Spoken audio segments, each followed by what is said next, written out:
Here's a thought to ponder. You have a dream vacation in mind? Perhaps the pristine beaches of Sicily or the rugged beauty of Sardinia.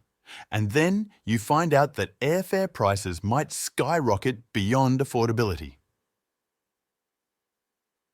Welcome to Hear the Web, where we discuss the most titillating topics on the internet. Absolutely, Tom.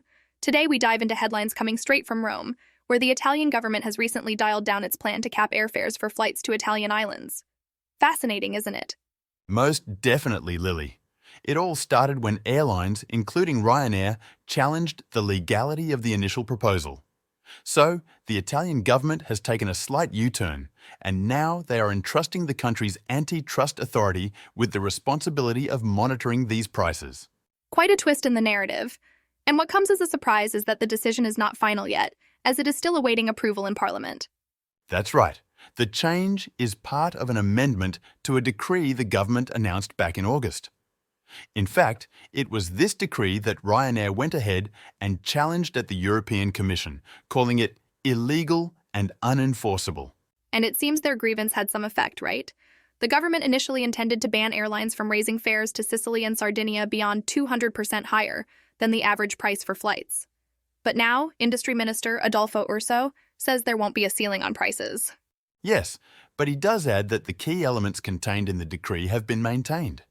However, what's interesting here is that during peak periods like summer or national holidays, and when the ticket price a week before a flight to the islands is over 200% higher than average, the antitrust body can step in. That's quite a substantial oversight. And speaking of oversight, Italy's National Union of Consumers suggests that this regulatory body should have even more power to control fares.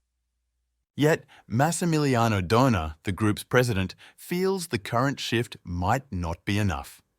He emphasizes that the antitrust should intervene in not just the case of abuse of a dominant position or an agreement restricting competition, but even in situations of unfair business practices.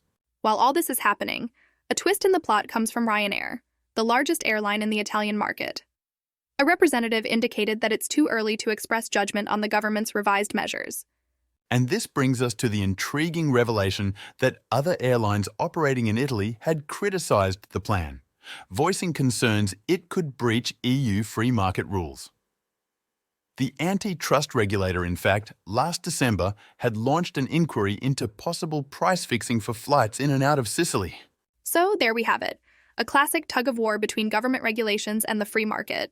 The fate of airfares to Italian islands hangs in the balance of this exciting saga. What do you think the outcome will be, Tom?